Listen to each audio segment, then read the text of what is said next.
और वो जीवन अनंत होने के कारण हमें अनंत जीवन प्रभु यीशु मसीह ने उसी अनंत जीवन को आपको मुझे दिया है। सारी महिमा हमारी। और इसे हम प्रभु के वचन में से जिसके पास बाइबल है या आप जो निकाल सकते हैं मेरे साथ निकाल लेंगे। लूका रचित सुसमाचार और उसका 13 अध्याय। लूका रचित सुसमाचार 13 अध्याय 10 पद से लेकर मैं इसे 17 पद तक पढ़ रहा हूँ। आप लोग बड़े ध्यान से सुने। लूका 13 10 से 17। सब्त के दिन वह आराधनालय में उपदेश कर रहा था। वहाँ एक स्त्री थी जिसे 18 वर्ष से एक दुर्बल करने वाली दुष्टात्मा लगी थी और वह कुबड़ी हो गई थी और किसी रीति से सीधी नहीं हो सकती थी। यीशु ने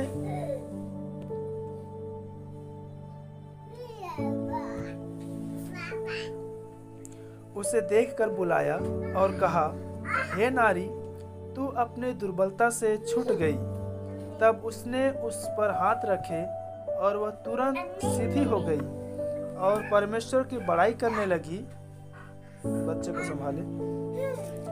इसलिए कि यीशु ने सब्त के दिन उसे अच्छा किया था। आराधनालय का सरदार रिसियाकर लोगों से कहने लगा, 6 दिन हैं जिनमें काम करना चाहिए, अतः उन्हीं दिनों में आकर चंगे हो, परंतु शब्द के दिन में नहीं। यह सुन कर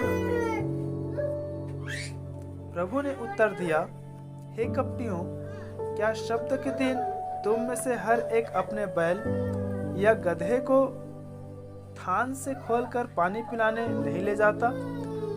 तो क्या उचित न था कि यह स्त्री जो अब्राहम की बेटी है, जिसे शैतान ने 18 वर्ष से बांध रखा था, शब्द के दिन इस बंधन से छुड़ाई जाती? जब उसने ये बातें कही तो उसके सब विरोधी लज्जित हो गए और सारी भीड़ उन महिमा के कामों से जो वह करता था आनंदित हुई। प्रभु अपने वचन के पढ़े और सुने जाने द्वारा हम सबको आशीष करे। ठीक है, संदेश में आज पहले थोड़ा सी प्रार्थना में जाए अपने से हो चुका है। हमारे महिमा में महान प्रभु, वचन आपके हैं मेरे स्वामी, और जिस प्रकार हमें पर देख रहे खुदावंत, आप केवल सप्ताह में 1 दिन, 2 दिन, 3 दिन, 4 दिन, या केवल साप्ताहिक का दिन, या केवल रविवार का दिन, बुधवार का दिन, शनिवार का दिन का नहीं प्रभु, आप शब्द का दिन अर्थात जिस दिन कुछ भी काम करना किया जाता उस दिन का भी आप प्रभु हैं प्रभु। हर 6 दिन जिसमें सब काम किया जाता था उस दिन का भी आप प्रभु हैं मैं प्रभु। और आज के शाम हम फिर से आपकी उपस्थितियों की तरफ लाए हुए हैं। मेरे होठों का अभिषेक करे प्रभु, और इस स्थान जगह पर आपका अनुग्रह को मांगते हैं। इस समय आपके विचार मेरे जीवन में है और वही विचार हम सब आप में बन जाए प्रभु। इस समय हम सब अपने जीवन को आपके वचन में देखना चाहते हैं प्रभु। आपकी बड़ी दया मांगते हुए प्रार्थना यीशु मसीह के नाम में करते हैं, हालेलुया। ठीक है भाई बहन, जिस प्रकार नबी ने बताए हैं कि जहाँ कहीं स्त्रियों की शब्द आती है, जहाँ कहीं स्त्रियों का वर्णन आती है, वहाँ पर स्त्री कलीसिया को दिखाती है, हालेलुया। और पूरी बाइबल जो है एक दृष्टांतिक लिखी गई है बाहर वालों के लिए, और भीतर वालों के लिए वही दृष्टांत या उपमा की जो बातें हैं वह प्रभु ने भेदों को प्रकाशन की रीति पर खोल देती है, हालेलुया। इसलिए पौलुस कह रहे हैं, सारे भेदों को, उन सारे दृष्टांत को, उन सारी उपमा को जो प्रभु ने आदि से गुप्त रखा था, इन युग में अपनी दुल्हन रूपी कलीसिया पर उंडेल दी है, हालेलुया। और देखिए, आज जो शनिवार है, शनिवार का जो दिन है या शनिवार का जो आराधना का दिन है, ये यहूदी या इजराइल देश के लिए यही शनिवार के दिन को शब्द का दिन कहते हैं। और इसी सप्त के दिन के विषय पर बातें हो रही है। जैसे हमारे इन भारतीय कैलेंडर या हमारे अंग्रेजी कैलेंडर के अनुसार हम लोग रविवार को पवित्र दिन मानते हैं, लेकिन यहूदियों में शनिवार का दिन है वह उनके लिए पवित्र दिन है। और बाकी रविवार, सोमवार, मंगलवार, बुधवार, गुरुवार और शुक्रवार 6 दिन तक वो लोग काम काज करते थे, और 7वां दिन अर्थात सब्त के दिन वो लोग आराधनालय जाते थे और अपना पवित्र दिन को लोग स्मरण रखते थे। हालेलुया। आप लोग यहाँ तक समझ रहे हैं? और हमारे जब अंग्रेजी कैलेंडर आया, मैंने इस कैलेंडर के विषय पर जब भी क्रिसमस आया तभी मैंने इस बातों को रखा है कि जो रविवार जिसको हम 7वां दिन कहते हैं, रविवार वास्तव में 7वां दिन नहीं होता है, वो सप्ताह का पहला दिन होता है। और इसलिए जब नबी ने आया तब इस बात का खुलासा किया कि हम लोग अब सप्ताह के दिन नहीं मनाते हैं, हम लोग अब 7वां दिन नहीं मनाते हैं, परंतु हम लोग सप्ताह के पहला दिन पुनरुत्थान दिन को मनाते हैं। और पुनरुत्थान दिन का मतलब होता है प्रभु यीशु मसीह का जी उठना। हालेलुया। और जिस प्रकार मरियम को स्वर्गदूत ने कहा, ऐ नारी, ऐ स्त्री, तो जीवितों को मरे हुए क्यों ढूंढती है? तो यीशु मसीह हमारे जीवित है, इसलिए हम उस जीवित परमेश्वर को खोजने के लिए रविवार के दिन आते हैं। हालेलुया। और जो जीवित है वही तो जीवित को ढूंढ रहे हैं, इसलिए वो कहते जीवितों को मरे हुए को ढूंढ रही है। इसलिए मरियम समझ गई थी कि अब यीशु मसीह मुर्दों में से जी उठा है। हालेलुया। और तब कर जो जीवित है और जो जीवितों को ढूंढ रही है, इसलिए पौलुस का जो जीवित है वो बदल जाएंगे। हालेलुया। और तब प्रभु फिर अपने वचनों में कह रहा है, परमेश्वर जीवितों का प्रभु है, वो मुर्दों का नहीं है।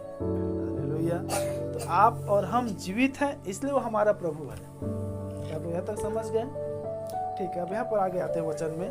सप्ताह के दिन आराधनालय में उपदेश कर रहा था, वहाँ एक स्त्री थी जिसे 18 वर्ष से एक दुर्बल करने वाली दुष्टात्मा लगी थी। और उसकी जो दुर्बल करने वाली जो दुष्टात्मा था वह उसको कुबड़ी करती थी और वो किसी भी रीति से सीधी नहीं हो सकती थी। हालेलुया। देखिए प्रिय बहन, फिर से इस बात में दोहरा रहा हूँ। नबी कह रहे हैं जहाँ जहाँ स्त्री शब्द आया है वहाँ वहाँ कलीसिया संबंधित है। और उस कलीसिया में एक स्त्री थी, वो विश्वासिनी थी और वो 18 वर्ष से उस आराधनालय की सदस्यता या विश्वासिनी बनी हुई थी। लेकिन जिस शब्द के दिन में यीशु मसीह वहाँ पर आराधनालय में गया, यीशु मसीह वहाँ पर उपदेश देना आरंभ किया और उसको ऐसी दुष्टात्मा लगी हुई थी, या ऐसी दुष्टात्मा पकड़ी हुई थी जो उस स्त्री को दुर्बल कर रही थी। इसलिए भी समय हम लोग आत्माओं के विषय में देख रहे हैं। तब मैंने आपको बताया था कि दुष्टात्मा वह नहीं होता जो सीखता है, जो चिल्लाता है, जो बुलंदी मारता है, जो अपने आपे में खो देता है, जो पागलपन करता है, वह दुष्टात्मा नहीं होती है। समझ पाए? और मैंने नबी ने जो मरियम मगदलनी का 7 दुष्टात्माएं निकाला था, मैं उन दुष्टात्माओं को भी नाम लेकर बताया था कि देखिए उनमें अजीबो गरीब होने वाली हरकतों की आत्माएं थी। यहाँ पर भी एक हम दुष्टात्माओं को देख रहे हैं और ये दुष्टात्माएं जो है उस स्त्री को कमजोर कर रही थी। क्या सुन पा रहे हैं? कितनी बार हम देखते हैं ना, लोग कमजोर होते हैं, ऑटोमेटिक पतले दुबले होते जाते हैं, सूखते जाते हैं। तो ऐसी आत्माएं इस स्त्री को लगी थी और वो जो आत्माएं हैं वो एकाएक नहीं उसको पकड़ी थी, परंतु बाइबल बता रही 18 वर्ष उसको हो चुकी थी। क्या लोग सुन पा रहे हैं? और 18 वर्ष से उस स्त्री को कमजोर कर करके उसकी पूरी हड्डी, मांसपेशियां और उसके शरीर को इतने अधिक कमजोर कर दी थी, वो कुबड़ी हो गई थी, अर्थात वो झुक गई थी। ठीक है, हम जानते हैं जिसका कुबड़ी हो जाता है उसका रीढ़ का जो हड्डी है पीछे झुक जाता है और वो सीधा नहीं चल पाते हैं और वो झुक कर चलते हैं। क्या आप सुन पा रहे हैं? ये सारी इसलिए बता रहा हूँ, फिर इसके आत्मिक अर्थ को देखेंगे। और देखिए वो 18 वर्ष से दुर्बल करने वाली आत्मा उस स्त्री को लगी थी और वो स्त्री 18 वर्ष से दुष्टात्मा ग्रसित होने का कुबड़ी हो चुकी थी। और तब बाइबल कह रहे उस कुबड़ीपन से वो किसी भी रीति से वो सीधा नहीं हो पा रही थी। आप सुन पा रहे हैं? यीशु ने उसे देखकर बुलाया और कहा, हे नारी, तू अपनी दुर्बलता से छूट गई। देखिए भाई बहन, जिस कलीसियाओं में यीशु मसीह है, बड़े ध्यान सुने, जिस कलीसियाओं में यीशु मसीह है उस कलीसियाओं में चाहे कोई भी निर्बलता क्यों ना हो, चाहे कोई भी दुर्बलता क्यों ना हो, चाहे कोई भी दुष्टात्माओं के काम क्यों ना हो, वो प्रभु ही उस निर्बलताओं को, उस दुर्बलताओं को, उस आत्माओं को प्रकट कर देता है। हालेलुया। देखिए, इससे पहले उस आराधनालय में बहुत से संगति, बहुत से वचन प्रचार और बहुत से आराधनालयों में वचनों का लेख और शब्द के दिन में संगति हुआ करते थे, लेकिन तब तक 18 वर्ष हो चुका था, वहाँ यीशु मसीह नहीं आया था, या यीशु मसीह की उपस्थिति वहाँ पर नहीं था। चलो, सुन पा रहे हैं? और सारे लोग उसको देखने वाले यही समझते थे, ये तो कुबड़ी हो चुकी है, इनको तो एक रोग लगा हुआ है और अपने निर्बलता की वजह से ऐसा चलती है और उठ नहीं पा रही है। याद रखें, ये दुष्ट आत्मा इस स्त्री को निर्बल कर रही है। आज के युग में जिस प्रकार नबी बता रहे हैं, कैंसर दुष्ट आत्मा की ओर से एक मनुष्य में घुसता है, और कैंसर एक ऐसा बीमारी है जो एक छोटे से जीवाणु से पनपते पनपते बड़े रूप ले लेता है, और उसकी जीवाणु कभी न समाप्त होने वाली बीमारी है, और अंत में उस मनुष्य पूरी तरह से खत्म कर देता है। वो अंदर से पूरा उस मनुष्य की सारी ताकत, उसकी सारी ऊर्जा, शक्ति, वो सब कुछ पूरी तरह से चूस लेता है। हालेलुया। तो वैसे प्रिय बहन, ये जो आत्मा थी, इस स्त्री के विश्वास को, इस स्त्री की संगति को, इस स्त्री के भरोसा को, इस स्त्री के वचन के प्रति समर्पण को, इस स्त्री को सारी आत्मिकताओं को वो निर्बल कर डाले थे। क्या आप सुन पा रहे हैं? यही कारण है जब ये आत्मा जब कलीसिया में आता है, मैं फिर से कह रहा हूँ, स्त्री नबी ने कलीसिया संबोधित किया है, और जब यही निर्बल करने वाली आत्मा जब कलीसिया में जब प्रवेश कर देता है, तो स्त्री रूपी कलीसिया में विश्वासी, चाहे भाई हो चाहे वो बहन हो, वो कलीसिया तो आता है, प्रार्थना तो करता है, संगति तो करता है, वचन तो सुनता है, लेकिन ये निर्बल करने वाली दुष्ट आत्मा उसमें पकड़े रहने की वजह से वो प्रभु में उठ नहीं पाता है।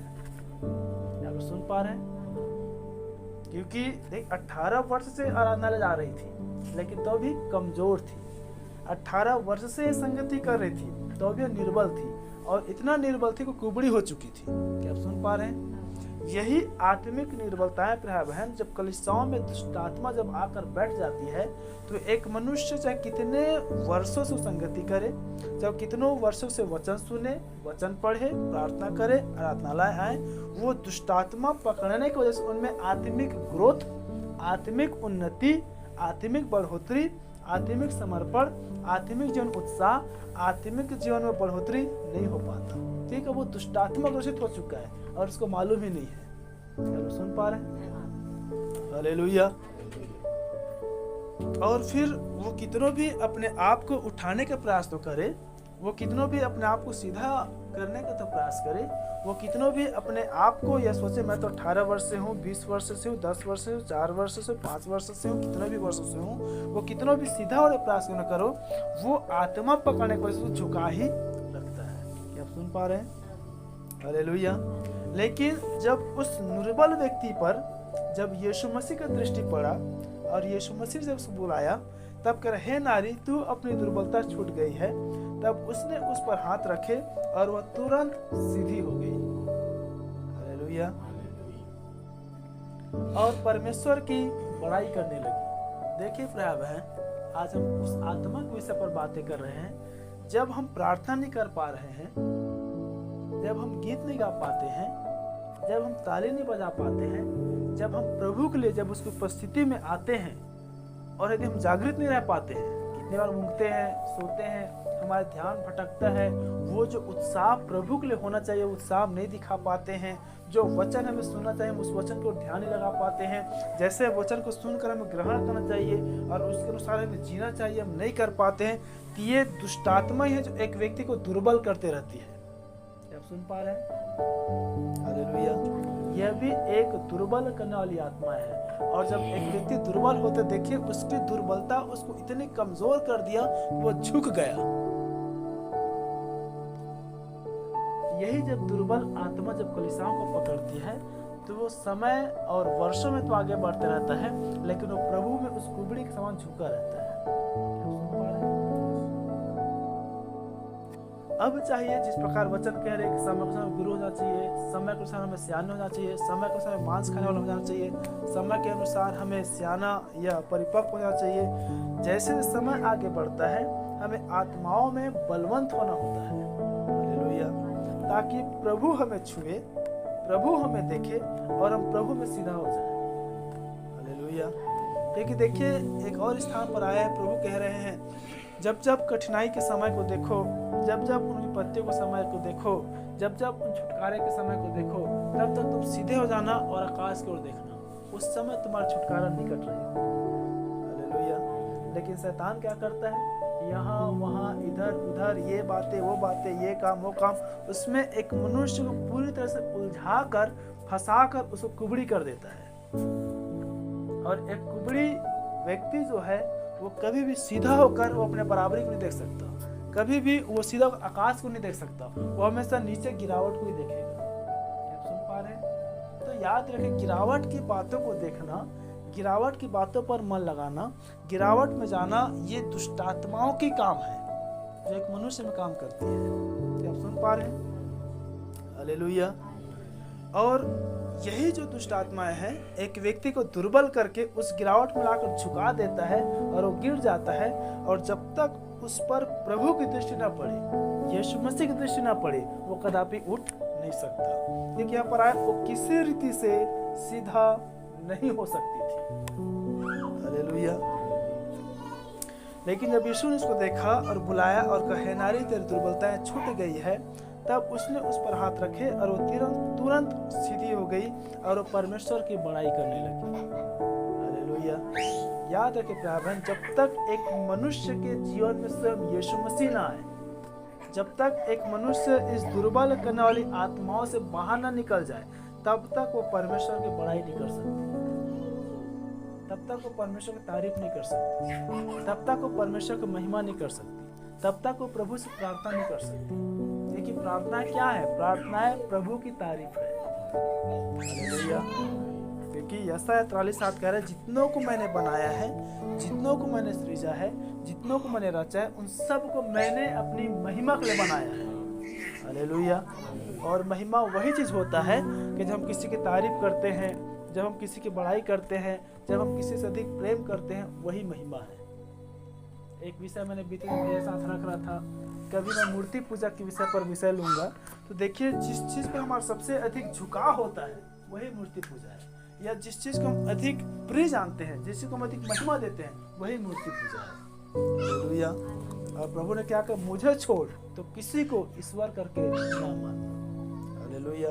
तो देखिए जब तक यीशु मसीह ने किसी को न छुए पाया, यीशु मसीह जब तक किसी जीवन में ना आए, तब तक दुष्टात्मा उसको निर्बल करता रहेगा, और उसकी जीवन तो स्वयं झुका हुआ है, इसलिए वो अपने आप को नहीं देख सकता, इसलिए वो सीधा नहीं हो सकता, इसलिए प्रभु को नहीं देख सकता, क्योंकि बाइबल कह रही जब तक वो सीधा ना हो यीशु मसीह को नहीं देख सकता। हालेलुया। तो वो तो निर्बलता में है, वो तो दुर्बलता में है, वो तो झुक कर चल रहा है, लेकिन वो अपने अगल और बगल, बड़ी ध्यान सुने। हालेलुया। देखिए एक चीज हमेशा मैं कलीसिया सिखाता हूँ, संसार की घटित बातों को हमें वचन में देखना आना है। हालेलुया। तो एक दुर्बल व्यक्ति का आप कभी देखना, जो गांव बस्तियों में आपके समय में कितने लोग ऐसे इस दशा पर चले होंगे, वे हमेशा देखते तो अपने अगल और बगल को देखकर चलता है। क्या आप सुन पा रहे हैं?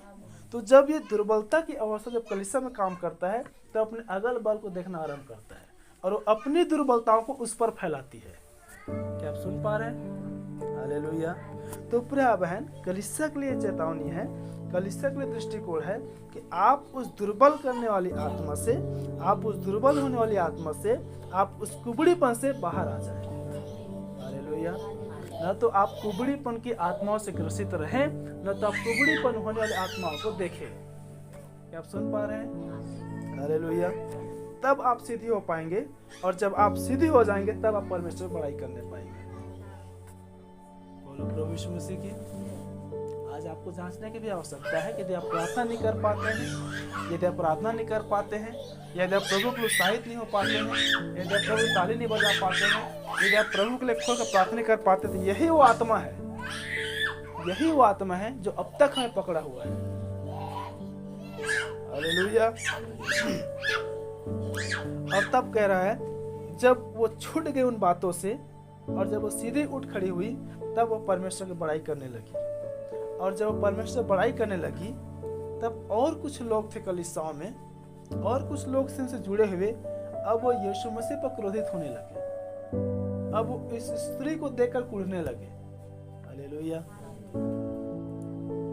उन घटनाओं को हम देख रहे हैं, तब प्रभु उनको समझा रहे हैं कि देखिए मैं सब दिन का प्रभु हूँ, और क्या ऐसा नहीं है कि कोई तुम्हारे बैल या गधे यदि कहीं सब दिन में गड्ढा में जाकर गिर जाए तो क्या उसको मर जाना ही छोड़ देना उचित है, या उसको बाहर निकालेंगे। इस प्रकार से उनको बातें कर रहे हैं। परंतु इन सब बातों से बढ़कर यह प्रिय बहन कि उस निर्बलताओं से प्रभु को, उस स्त्री को छुड़ाने का मुख्य कारण यह था कि वह अब्राहम की बेटी थी। हालेलुया। 16 पद में आए हैं, क्या यह उचित न था कि स्त्री जो अब्राहम की बेटी है, जिसे शैतान ने 18 वर्ष से बांध रखा था, शब्द के दिन इस बंधन से छुड़ाई जाती। हालेलुया। बोलो प्रभु यीशु मसीह की। एक बात आप याद रखिए प्रिय बहन, यदि आप और हम, नबी ने इस प्रकार, हमारे पास्टर जी ने एक विषय लिया था, यदि तुम अब्राहम के संतान होते तो अब्राहम के समान काम करते। और यदि आप नबी के संदेश को द टेबल में आप देखेंगे तो सबसे अधिक उन्होंने अब्राहम का और विश्वास के संदेश को लिया है, लगभग 12 या 13 या 15 भागों में है। हालेलुया। तो देखिए एक चीज आप याद रखें, जो अब्राहम, क्योंकि समय का संदेश को ग्रहण करना ही अब्राहम के संतान ठहरना है। हालेलुया। बाहर लोग कितनों भी दावा क्यों न कर ले, हम अब्राहम के संतान हैं, हम अब्राहम के संतान हैं, सबसे पहली बात उनकी चित्त, उनकी विचार तो तक पहुंच नहीं पाते कि हम अब्राहम के संतान हैं। आप सुन पा रहे हैं? जिस प्रकार यीशु मसीह ने इन सदूकी और फरीसियों को कहा कि इससे पहले अब्राहम होता मैं था और उन्होंने मेरा दिन देखा और आनंद किया, तब सारे यहूदी, सारे सदूकी यीशु मसीह पर हंसने लगे कि इसका उम्र तो 50 वर्ष के भी नहीं हुआ है और अपने आप को अब्राहम के दिन के मिले गया है। हालेलुया। तो वही सदूकी और फरीसी का आज भी डिनोमिनेशन है। इसलिए कह रहा हूँ, उनके तो विचार भी इस बात में नहीं जाता कि हम अब्राहम के संतान नहीं है। हालेलुया। तो देखिए जितने अब्राहम के संतान हैं, चाहे वो 18 वर्ष से हो, चाहे 20 वर्ष से हो, चाहे वो जन्म से हो, प्रभु उनको समय के संदेश द्वारा छुड़ा लेगा। हालेलुया। और याद रखें, जितने यदि अब्राहम के संतान नहीं है, यदि वो छूटे हुए भी है, फिर से उसको बंधन में लेकर फेंक देगा। क्या आप सुन पा रहे हैं? हालेलुया। यही अंतर है प्रिय बहन। यह उचित न था कि यह अब्राहम, यह स्त्री जो अब्राहम की बेटी है, जिसे शैतान ने 18 वर्ष से बांध रखा था, शब्द के दिन इस बंधन से छुड़ाई जाती। जब उसने ये बातें कही तो उसके सब विरोधी लज्जित हो गए और सारी भीड़ उन महिमा के कामों को जो वह करता था आनंदित हुई। हालेलुया। फिर से मैं पढ़ रहा हूँ। तो क्या उचित न था कि यह स्त्री जो अब्राहम की बेटी है, जिस शैतान ने 18 वर्ष से बांध रखा था, शब्द के दिन इस बंधन से छुड़ाई जाती। जब उसने ये बातें कही तो उसके सब विरोधी लज्जित हो गए और सारी भीड़ उन महिमा के कामों को जो वह करता था आनंदित हुई, देखकर वे आनंदित हुई। हालेलुया। तो ये याद रखे प्रिय बहन, फर्स्ट काम, जिस प्रकार नबी ने जब आया तो उन्होंने आश्चर्य कर्म किए। आश्चर्य कर्म यह नहीं है कि एक व्यक्ति बीमारपन से बाहर आता है। आश्चर्य कर्म यह नहीं कि एक व्यक्ति दुष्टात्मा से बाहर आता है। आश्चर्य कर्म यह नहीं है कि एक व्यक्ति दुर्बलताएं या कमजोरी से बाहर आता है। आश्चर्य कर्म यही है जो सारी अंधकार की आत्माओं से, उन्मत्त और सिद्धांतों से बाहर आता है। वही अब्राहम की संतान है। हालेलुया। इसीलिए प्रभु कह रहे हैं, यदि तुम अब्राहम के संतान होते तो तुम अपने पिता अब्राहम के समान काम भी करते। हालेलुया। तो सबसे बड़ी उस बंधन से छुड़ाया जाना, सबसे बड़ी उस शब्द के दिन चंगाई देना, सबसे बड़े उस शब्द के दिन आश्चर्य कर्म करना, सबसे बड़ी शब्द के दिन या उस बंधनों से बाहर आना, हमें उन्मत्त और सिद्धांतों से बाहर आना है। हालेलुया। और तब कह रहे जो अब्राहम की बेटी है, ये अब्राहम के बेटे हैं, उन पर दया की जाएगी, उनको छुड़ाई जाएगी, चाहे वो शब्द के दिन हो, चाहे वो कितनों वर्षों से हो। यदि हम अब्राहम के संतान हैं, हम अब्राहम की बेटी है, तो जितने भी दुर्बल करने वाली आत्माएं हैं, जितने भी कमजोर करने वाली आत्माएं हैं, जितने भी भरमाने वाली आत्माएं हैं, जितने भी वो फूट या विध्वंस को लाने वाले आत्माएं, उन सब चीज प्रभु आप में छुड़ाने वाला प्रभु है। हालेलुया। बोलो प्रभु यीशु मसीह की। इसलिए एक बात याद रखें, जो है आज की हमारी मुख्य फोकस है, वो स्त्री भले दुर्बल थी, वो स्त्री भले दुष्टात्मा ग्रसित होने का कुबड़ी हो गई थी, लेकिन वो अब्राहम की संतान थी। और जिस दिन उसकी मुलाकात यीशु मसीह से हुआ, जिस दिन यीशु मसीह की दृष्टि उस पर हुई, अब्राहम के संतान होने के कारण, अब्राहम की बेटी होने के कारण उन सारी दुर्बलताओं से, उन सारी कमजोरियों से, उन सारी कुबड़ीपन से, उन सारी दुष्टात्माओं के बंधनों से वो बाहर आ गई। हालेलुया, बोलो प्रभु यीशु मसीह की। इसलिए प्यारे भाई, आज रात हमारे लिए फिर से एक चुनौती भरा, फिर से एक निर्णय भरा, फिर से एक समर्पित करने का समय है। यदि अब भी हम प्रभु समर्पित नहीं हुए हैं, यदि अभी हम प्रभु के लिए जीना नहीं शुरू किए हैं, यदि अब भी हम प्रभु में खड़ा नहीं हुए हैं, यदि अब भी हम प्रभु में सीधा नहीं हुए हैं, आज हम प्रभु से कहें, प्रभु मेरी दुर्बलताओं को दूर कर दे, ताकि मैं सीधा हो सकूं।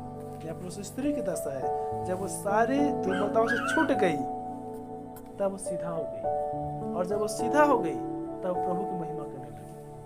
हालेलुया। ये कह रही हो, जब वो अपनी सारी दुर्बलताओं से छूट गई तब वो सीधा हो गई, और जब वो सीधा हो गई तब वो परमेश्वर की बड़ाई करने लगी। हालेलुया, बोलो प्रभु यीशु मसीह की। आज रात हम इस बात जाने, प्रभु सबसे पहले मेरे सारी दुर्बलताओं से मुझे छुड़ा दे, ताकि मैं सीधा हो जाऊं प्रभु, और जब तक मैं सीधा नहीं होऊंगा तब तक की बड़ाई नहीं कर सकता। यही कारण कलीसियाओं में एक व्यक्ति उस दुर्बल करने वाली आत्माओं में ग्रसित होने के कारण वो इधर उधर देखता है और अपनी निर्बलताओं का कलीसिया फैलाता है, और वो स्वयं सीधा नहीं हो पाने की वजह से वो परमेश्वर की बड़ाई नहीं कर पाते हैं। हालेलुया, आपको और मुझे परमेश्वर की बड़ाई करने वाला होना है। बोलो प्रभु यीशु मसीह की। ताकि जिस प्रकार फिर से मैं कह रहा हूँ, प्रभु ने यशायाह में होकर बातें की, जो मेरे कहलाते हैं उन हर एक को मैंने अपनी महिमा के लिए सृजा बनाया है। यदि आप परमेश्वर कहलाते हैं, यदि आप अब्राहम के संतान है, आप अपने जीवन से परमेश्वर को महिमा देना चाहते हैं, और हर उन निर्बलताओं को, हर वो कमजोर को, हर वो अधर्मों के भेदों को जो छिप छिप कर वार करती है, हर वो दुर्बल करने वाली आत्माओं को, हर वो कमजोर करने वाली दुष्ट आत्मा को, हर वो कुबड़ीपन को आज हम प्रभु यीशु मसीह के नाम में अपने जीवन से हम दूर करें, हम सीधा हो जाए, खड़े हो जाए, और प्रभु की बड़ाई और महिमा करने वाले हो जाए। हालेलुया। मुख्य बात है अब्राहम के संतान। जो व्यक्ति अब्राहम के संतान है, उनमें कितनों भी कमजोरी क्यों ना हो, कितनों भी दुर्बलताएं क्यों ना हो, कितनों भी निर्बलता क्यों ना हो, कितनों भी गिरावट, कितनों भी झुकावट क्यों ना हो, जिस प्रकार सुलेमान कह रहा है, धर्मी व्यक्ति 7 बार गिरे तो वे उठ खड़ा होगा। यदि वो अब्राहम का संतान है, तो हमें कितनों भी समय निर्बल दशा में है, हम कितनों भी समय कमजोर की दशा में है, हम कितनों भी इस समय हम उस निर्बलताओं में है, लेकिन प्रभु ही उठाकर सीधा खड़ा कर देगा। हालेलुया। याद रखें, जब तक एक मनुष्य अपनी निर्बलताओं से छूटकर वो सीधा खड़ा नहीं हो जाता, वो परमेश्वर की महिमा नहीं कर सकता, वो परमेश्वर बड़ाई नहीं कर सकता। हालेलुया। इसलिए प्यारे बहन, अपने सिरों को हम झुकाएं, अपनी आंखें बंद करें, और इस वचन के लिए प्रभु को धन्य कहें कि प्रभु एक स्त्री जो 18 वर्ष से कलीसिया से जुड़ी हुई थी, वो 18 वर्ष से प्रति शब्द के दिन वो आती थी, वो उपदेश सुनती थी, वो संगति करती थी, लेकिन उस स्त्री को प्रभु 18 वर्ष से दुर्बल करने वाली आत्माएं लग चुकी थी, और उसको इतना कमजोर किया प्रभु, उसको इतना दुर्बल किया प्रभु, कि उसकी एक एक मांसपेशियों में, एक एक हड्डियों के जोड़ों में उन सारे कैल्शियम की, उन सारे ताकत को वो पानी में बदल दिया, वो कमजोर कर दिया, वो झुकने लगी प्रभु, उनकी हड्डियों को जोड़ जाम होने लगी प्रभु, वो कुबड़ी हो गई, और किसी भी रीति चाह कर भी वो सीधा नहीं हो पा रही थी, कि वो दुष्टात्मा ग्रसित हो चुकी थी। अब उसके पास सिर्फ अगल बगल को देखना और अपनी निर्बलता को, अपनी कमजोरी को और लोगों को बताना, लोगों में फैलाना, लोगों के बीच में रखना, वो सिर्फ अगल बगल को देख पाना, उनके पास सिर्फ यही रह चुका था प्रभु। लेकिन ऐसे समय आया, एक वो शब्द का दिन आया प्रभु, एक वो आराधनालय का दिन आया प्रभु, जिस पर यीशु मसीह आप उस रास्ते में उतर आए थे। जब आपने उसे देखा, बुलाया प्रभु और कहा, हे नारी, तू आज अपनी दुर्बलता से छूट गई है, क्योंकि तू अब्राहम की बेटी है। तब वो तुरंत सीधी हो गई प्रभु, और परमेश्वर आपकी बड़ाई करने लगी। हे मेरे खुदावंत, ये झूठ आपका है, ये कलीसिया आपका है प्रभु। जितने भाई बहन इस समय सुने हैं, जो सुनेंगे, ये जो सुन रहे हैं प्रभु, हर एक पर वो हर निर्बल करने वाली आत्माओं से आप उन्हें छुड़ाइए मेरे स्वामी, आज वही सब तक दिन होने पाए यीशु मसीह के नाम में, आपके हाथ में तक बढ़ने पाए प्रभु, आपका उछेदा हाथ छूने पाए प्रभु, वो सीधी होने पाए प्रभु, वो खड़ा होने पाए प्रभु, और परमेश्वर आपकी बड़ाई करने पाए। ठीक, वो अब्राहम की बेटी है, अब्राहम के बेटे हैं प्रभु। आपने कहा वो अब्राहम की बेटी है जिसे शैतान ने बांध रखा था, क्या उस बंधन से शब्द की दिल छुड़ाई ना जाती। हाँ मैं प्रभु, आज भी वही शब्द का दिन है मेरे स्वामी। यदि कोई बंधन में बंधे हैं, यदि कमजोर हैं, यदि कोई निर्बल है, यदि कोई अविश्वास में है, यदि प्रभु आपकी बातों को छोड़, आपके वचन को छोड़, संदेश को छोड़ प्रभु, यदि कोई मनुष्य की, यदि कोई लोगों की, यदि कोई अड़ोस पड़ोस की बातें हमें चुभती है, हमारे हृदय में यदि काम करती है, और उस निर्बल और कमजोर और कुबड़ी करने आत्मा यदि हावी होती है, जो हमारी भक्ति, हमारे विश्वास, हमारी समर्पण, हमारी परमेश्वर को बड़ाई करने में रोक लगाती है प्रभु, आज इस सब दिन प्रभु हम उसे दूर करते हैं। क्योंकि आपने कहा मेरी स्त्री पवित्र होगी, अर्थात मेरी दुल्हन, मेरी कलीसिया बेदाग, बेझुर्रीदार और निष्कलंक होगी। हाँ प्रभु, जैसा आप पवित्र है वैसे आप हमें पवित्र करें मेरे स्वामी। मेरे खुदावंत, आपके अनुग्रह को मांगते हैं प्रभु, आपकी बड़ी दया को चाहते हैं मेरे पवित्र आत्मा।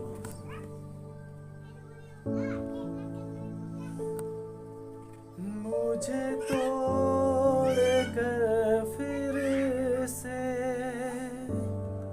नया बना दे, मुझे तोड़ कर फिर से नया बना दे, बदल तू बदल मेरा जीवन, तू बदल बदल, तू बदल मेरा जीवन, तू बदल। तेरी नम्रता से मेरा जीवन को तू भर,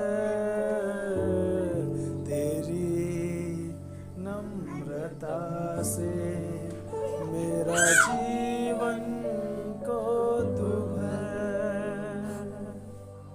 हाँ प्रभु, हमें बदल मेरे स्वामी, हमें नया बना प्रभु। वो जो हड्डियाँ कमजोर हो चुकी है, वो जो मांसपेशियाँ पानी हो चुकी है, वो सब तोड़े प्रभु, और फिर से सूखी हड्डियों के समान ऐसे मांस आने पाए, इसमें नसें भरने पाए, इसमें लहू बहने पाए, जान आ जाए प्रभु। आपने कहा देख मैं तुझे नया मांस दूंगा, मैं तुम्हारे पत्थर के हृदय को निकाल कर मांस के हृदय डालूंगा, मैं तुझे नया मन दूंगा कहते प्रभु। अपनी आत्मा में उंडेल दे मेरे स्वामी, ताकि हम नया हो जाए। तेरी नम्रता, तेरी दीनता प्रभु, यदि हम पृथ्वी पर झुके तो इस निर्बलता में नहीं प्रभु, इस कुबड़ी की आत्मा में नहीं प्रभु, लेकिन हम तेरी नम्रता में झुकने पाए प्रभु, ताकि हम झुक कर भी प्रभु अड़ोस पड़ोस को, अगल बगल को नहीं प्रभु, लेकिन उस आसमानी बाप को देखने वाले हो सके, अपने ज्योतिर्मय आंखों द्वारा प्रभु हम तुझे निहारने वाले हो सके।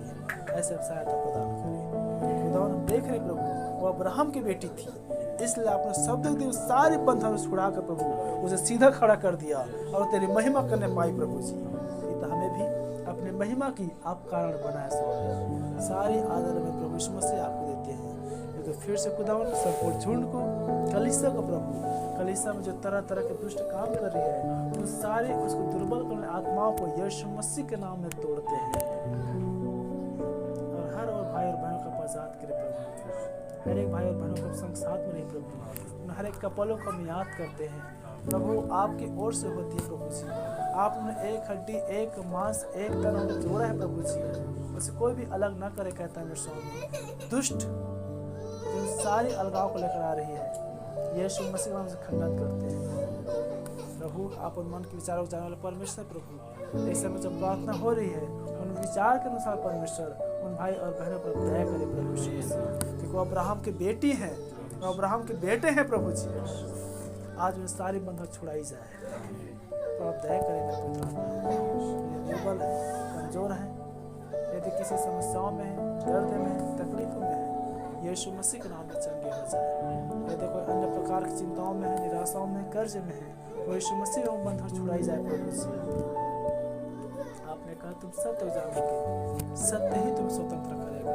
आज हम इन आत्माओं को पर देख पाए कैसे आत्मा जो हर एक आर्थिक में हो, पारिवारिक में हो, शारीरिक में हो, चाहे वो मसीह जीवन में हो, भक्ति में हो, समर्पण में हो, जीवन में हो, हर चीज कमजोर करता है प्रभु, वो निर्बल बनाता है प्रभु। उस सारी कमजोरी के बंधनों से यीशु मसीह के नाम में आज हर एक विषय छूट जाए प्रभु। और जितने नवतिका पर जुड़े भाई बहन हैं, हर एक पर आपके आशीष और आपके अनुग्रह को मांगते हैं प्रभु। कल फिर से पुनरुत्थान का दिन है, कल फिर से आपको सुबह उठकर ढूंढने का समय प्रभु, हम सब आपस में मिलने पाए और प्रभु एक नई आत्मा प्रभु, एक नई सामर्थ्य में, एक नई शक्ति प्रभु, एक नई ऊर्जा में सीधे होकर प्रभु आपकी महिमा और बड़ाई के नाल हो सके प्रभु।